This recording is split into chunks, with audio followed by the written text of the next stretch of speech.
اما بعد فاعوذ باللہ من الشیطان الرجیم بسم اللہ الرحمن الرحیم۔ اصل میں نے تو 5 منٹ مانگے تھے ایک وضاحت کے لیے جو میری کل کی تقریر کا ایک تاثر رد عمل کے طور پر میرے سامنے پہنچا تھا، اور میرا خیال تھا کہ وہ امیر تنظیم کی خطاب سے پہلے ہو جائے۔ یہ فیصلہ امیر تنظیم کا، اس لیے کہ میں یہ سمجھتا ہوں کہ آخری بات امیر تنظیم ہی کی ہونی چاہیے، تو میں نے چاہا تھا خلجی صاحب سے کہ مجھے 5 منٹ لے دیں۔ انہوں نے کہا میں امیر تنظیم سے اجازت لوں گا۔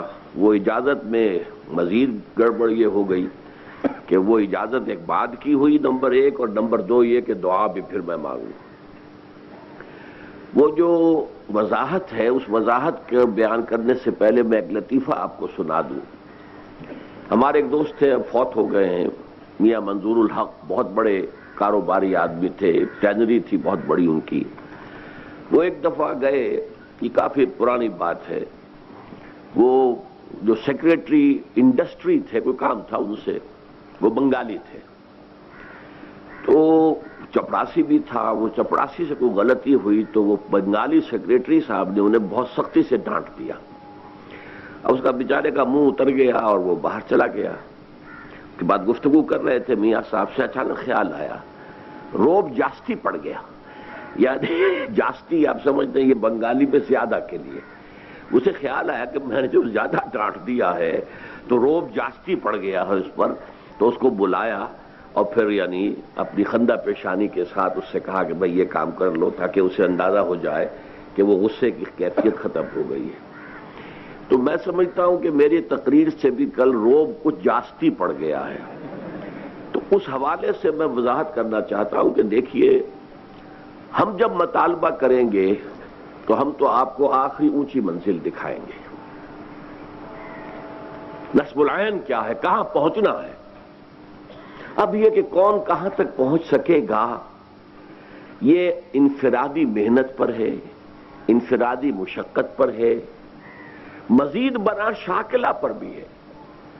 شاکلہ جو ہے انسان کا، وہ جن والدین سے جینز لے کر دنیا میں آیا ہے، وہ جس ماحول میں پلا بڑھا ہے، اس سے ایک شاکلہ بن جاتا ہے، جسے کہ ہمارے مصری لوگ کہتے ہیں پاٹن، کہ کسی لوہا ڈھالنا ہے کسی خاص شکل میں تو پہلے لکڑی کا اس کا سانچہ بنا دیا جاتا ہے تاکہ لوہے کو پگھلا کر اس میں ڈالا جائے، وہ پاٹن ہوتا ہے۔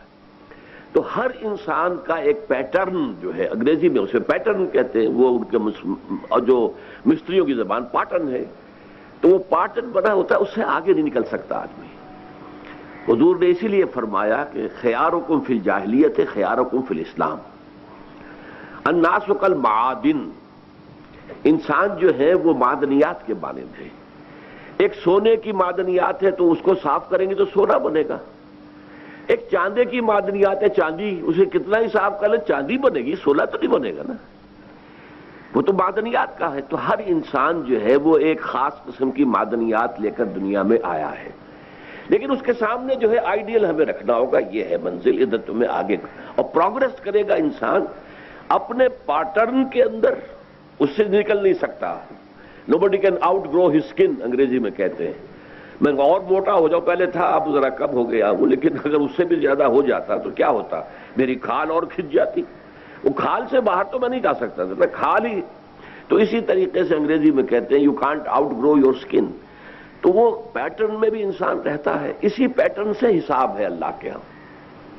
یہ لا یکلف اللہ نفسا الا وسعہا، ابتدائی تقریر میں عزیزم عاکف سعید نے آپ کو اس آیت، اور یہ انتہائی اہم آیات میں سے قرآن کی بار بار آئی ہے کہ ہر شخص کے پیٹرن کے حساب کے اعتبار سے حساب لیا جائے گا۔ وہ اندھے کی لاٹھی نہیں ہے کہ وہ سب کے لیے برابر ایک معیار ہو، نہیں، بلکہ یہ ہے کہ اللہ تعالیٰ ہر ایک کو وہاں پر جو ایسس کرے گا، وہ ایسس کرے گا میں نے اس کو دیا کیا تھا، میں نے اس کو جینز کون سے دیے تھے، کن سے اس کی طرف جو ہے وہ جسم بنا تھا، کس حال میں میں نے اسے پیدا کیا تھا، اسے میں نے دارالکفر میں پیدا کیا تھا، دارالاسلام میں پیدا کیا تھا، یا دارالخلافہ میں پیدا کر دیا تھا۔ تو اس حساب سے انسان کی ذمہ داری زیادہ ہوگی یا کم ہوگی۔ تو اس پہلو سے قرآن مجید کے اندر جو بات ہے، ان اللہ اشتری من المؤمنین انفسهم واموالهم بان لهم الجنہ، یہ ایمان کا بنیادی تصور ہے اللہ ان اہل ایمان سے ان کے جان اور مال خرید چکا، اب اس کے ہے ہی نہیں، اب تو یہ اللہ کی امانت ہے اس کے پاس، جب مطالبہ آئے، اور مطالبہ نبی کی زبان سے آئے گا، تو اسی لیے ان الذین یبایعونک انما یبایعون اللہ، اصل میں تو بیعت اللہ سے ہے۔ ابھی آپ نے کہا ہے کہ میں اللہ کے دین کے لیے خرچ کروں گا، کھپاؤں گا، لگاؤں گا، ہاں آپ نے اطاعت کی بیعت کی ہے میرے تنظیم سے، جو یہ کہیں گے وہ میں کروں گا، اور یہ اپنے ساتھیوں سے بھی مشورہ کریں گے اور یہ کہیں گے۔ تو یہ بات سمجھ لیجئے کہ ہر شخص کے لیے لا یکلف اللہ نفسا الا وسعہا۔ صحابہ سب ایک جیسے تو نہیں تھے، آخر ان میں رتبے کیوں ہیں؟ ان میں ایک وہ تھے اصحاب الصفا جو ہر شے سے فارغ بیٹھے ہوئے، یہ گویا کہ ہم وقت کارکن تھے اس وقت کے، ان کی کوئی تنخواہیں نہیں تھی، کوئی لنگر نہیں تھا، کچھ نہیں تھا، کچھ صدقہ آ گیا تو کھا لیا، نہیں تو نہیں سے، وہ ہم وقت کارکن تھے۔ پھر اس کے بعد ایسے بھی تھے، اور جو عشرہ مبشرہ میں تو زیادہ تر وہی لوگ ہیں جو کاروبار بھی کرتے تھے، پھر عین وقت پر خرچ بھی کر دیتے تھے، خرچ کرنے میں بھی سب برابر نہیں۔ حضرت ابوبکر نے سارا لا کر رکھ دیا، حضرت عمر نے آدھا لا کے رکھ دیا، مقدار میں شاید حضرت ابوبکر کے سارے سے بھی کہیں زیادہ تھا جو حضرت عثمان نے لا کے رکھ دیا۔ لیکن یہ تو پھر انڈیویجول ہے، جیسے میں نے کل کہا تھا جتنا گڑ ڈالیں گے اتنا میٹھا ہوگا۔ اب یہ میرا اور آپ کا امتحان ہے، اسی لیے انفاق میں دیکھیے کس قدر اللہ تعالیٰ نے حکیمانہ انداز اختیار کیا ہے۔ یسألونک ماذا ينفقون، بھائی ہم سے کہا جا رہا خرچ کرو خرچ کرو خرچ کرو، کہاں تک خرچ کریں؟ قل العفو، کہہ دیجئے جو ضرورت سے زائد ہو۔ یہاں پر آپ کو اختیار دے دیا، آپ اپنی ضروریات جو ہے ربڑ کی طرح کھینچتے چلے جائیں گے، یہ بھی ہونا چاہیے، یہ بھی ہونا چاہیے، یہ بھی ہونا چاہیے، یہ بھی ہونا چاہیے، تو آپ کا سارا وقت، ساری توانائی، ساری صلاحیت اسی میں کھپ جائے گی۔ جو بہت خوبصورت شعر ہے عبد القادر بیدل کا رحمت اللہ علیہ، اور یہ بہت پسند تھا کس کو؟ شہنشاہ اورنگزیب کو۔ وہ شہنشاہ ہوتے ہوئے ٹوپیاں سی کر اور قرآن نقل کر کے اپنے ذاتی معاش لیتا تھا۔ دو ہندوستان میں بادشاہ ایسے ہوئے ہیں، نصیر الدین محمود اور اورنگزیب عالمگیر۔ لیکن یہ ہے کہ ان کو بہت پسند تھا یہ عبد القادر بیدل کا شعر، ہرس قانی نیست بے دل ورنہ درکار حیات، آنچ ماں درکار داریم اکثرش درکار نیست۔ یہ تو ہماری ہرس ہے، تکاثر ہے، الہاکم التکاثر، یہ بھی ہو، یہ بھی ہو، یہ بھی ہو، یہ بھی، مکان چھوٹا تھا بڑا ہو، اور بڑا ہو، اور بڑا ہو، لہذا اسی میں لگ جاؤ گے، اسی میں کھپ جاؤ گے، ساری توانائیاں، ساری قوتیں، سارے اوقات۔ ورنہ یہ اصل میں ہماری ہرس ہے، اس میں یہ ہے کہ اس کو کم کرو۔ شعر کا آخر کہا ہے کہ ہرس قانی نیست، لیکن بے دل ورنہ درکار، زندگی گزارنے کے لیے آنچ ماں درکار داریم اکثرش درکار نیست۔ جن چیزوں کو ہم نے سمجھ لیا لازمی ہے وہ اکثر ان میں لازم نہیں ہے، یہ ہم نے سمجھ لیا کہ لازم ہے۔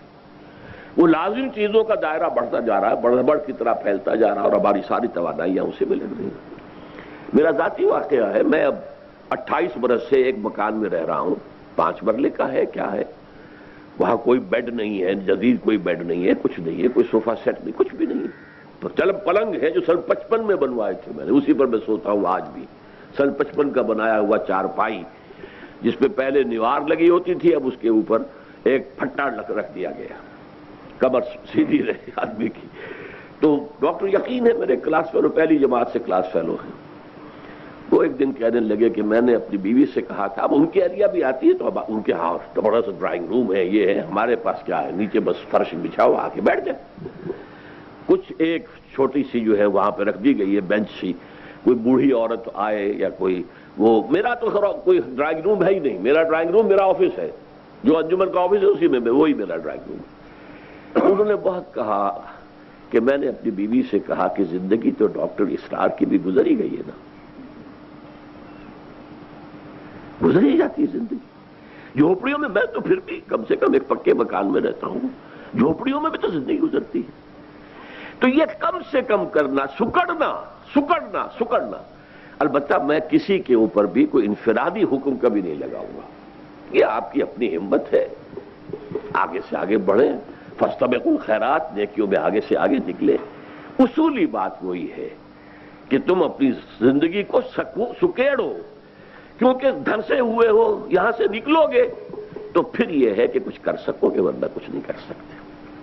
بس اس بات کی مجھے، ورنہ کوئی شخص بھی اسے اپنے اوپر ذاتی ہٹ نہ سمجھے.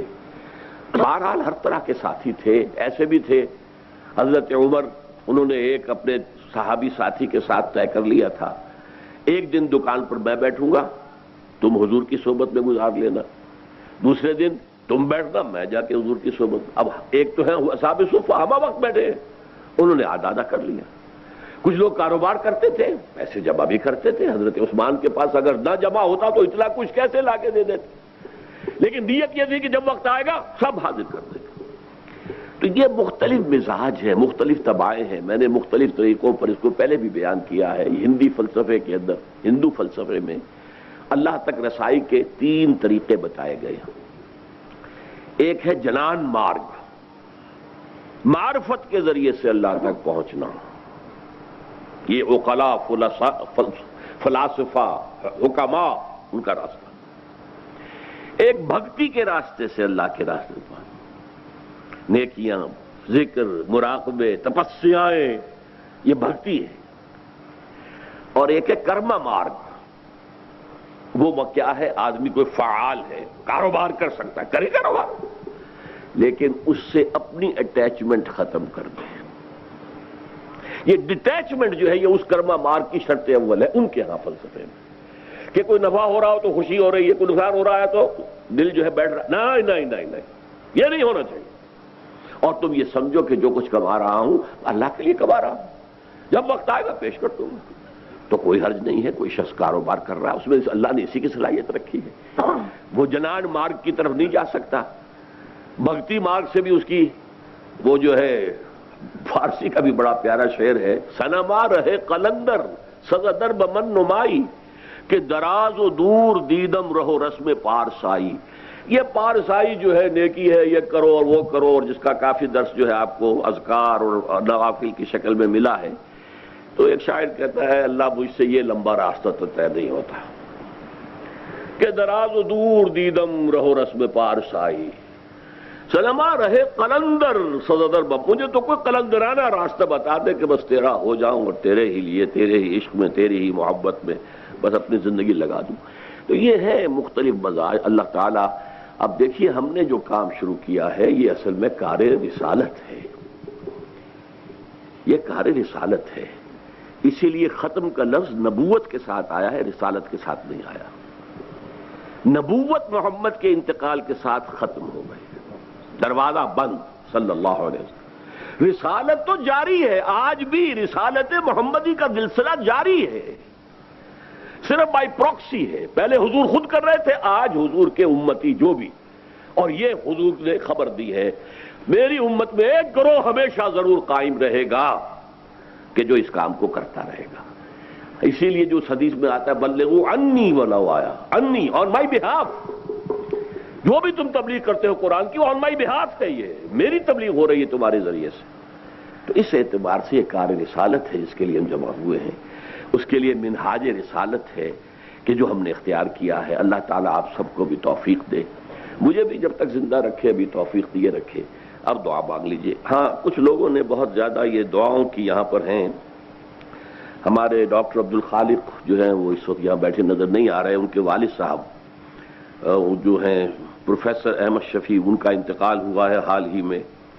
ایک اور انتقال کی خبر ہے کہ نقیب اسرہ سمن آباد فیصل آباد محمد اشرف کی والدہ وفات پا گئی ہیں. اللہم اغفر لہما وارحمہما وادخلہما فی رحمتک وحاسبہما حسابا یسیرا.